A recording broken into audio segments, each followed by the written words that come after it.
렐렐렐렐렐렐. 평창동입니다. 안녕하세요. 누구 찾으세요? 아 정말 집 나갔어요.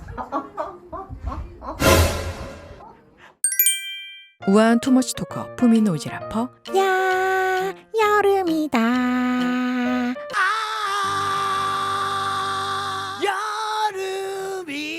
정읍댁이에요.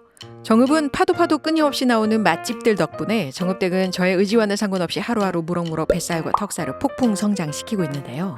그 와중에 이열치열, 이 여름 원기를 뽐삥 시키는 기가 막힌 정읍의 맛집을 발견하여 그 기쁨을 나누고 싶습니다. 정읍시 모촌길 50-31에 위치한 장작불이에요. 여긴 정말 은둔 식당입니다. 정읍 도심에서 조금 비껴나 있는 태봉 산중턱을 내가이기나 산이익이나 올라가면 산속에 갑자기 느닷없이 재벌집 별장 같은 고급스러운 저택이 짜잔 나타납니다. 귀여운 댕댕이가 한가로이 정원의 물을 할짝거리는 부잣집 별장의 느낌.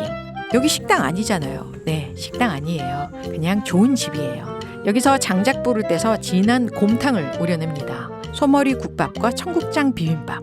10여 년 전 서울에서 정읍으로 귀촌을 한 부부가 이곳에 터를 잡고 집을 짓고 귀촌 기념으로 마을 잔치에서 정성스럽게 소머리 국밥을 고아내면서 장작불의 역사가 시작이 되었는데요. 그 맛을 본 주위 분들이 그 이후로 그때 그 소머리 국밥 한 번만 맛보자며 계속 방문을 했대요. 그렇게 해서 시작된 손님 맞이가 결국 작지만 알찬 장사로 이어졌다고 합니다. 미술을 전공한 따님들의 작품들이 갤러리처럼 집안 곳곳을 빛내고 안주인의 심상치 않은 인테리어 솜씨가 평범한 가정집은 아니라는 생각이 드는데요. 이곳은 손님을 하루 딱 3팀만 받습니다. 그래서 반드시 예약 필수예요. 음식만 제가 서울은 안 가봤지만 아마도 이게 서울 서타일이 아닐까 싶습니다. 살짝 심심한 듯 깔끔한 반찬, 감칠맛이 도는 자연의 맛, 직접 담근 된장, 간장, 고추장, 매실액만으로 맛을 낸 찬들과 이것저것 섞지 않고 순수하게 장작불을 떼서 여러 번 고안해 진짜 곰탕. 나 진짜 찐곰탕 먹고 싶다. 잃어버린 원기를 불러오고 싶다. 여름에 진땀 한번 제대로 흘려보고 싶다. 장작불 추천드립니다. 단전에서 올라오는 감탄이 절로 나오는 그런 깊은 맛 한번 느껴보실래요? 또 오자. 여긴 또 와야겠어. 여기 너무 좋다. 예약 필수야.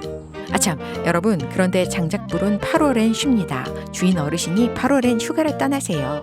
이상 나 태어나 한 번은 이런 곳에 꼭 한번 살고 싶다. 큰 꿈을 품게 된 정읍댁이었어요. 렐렐렐렐렐렐. 평창동입니다. 안녕하세요. 누구 찾으세요? 아 정말 집 나갔어요.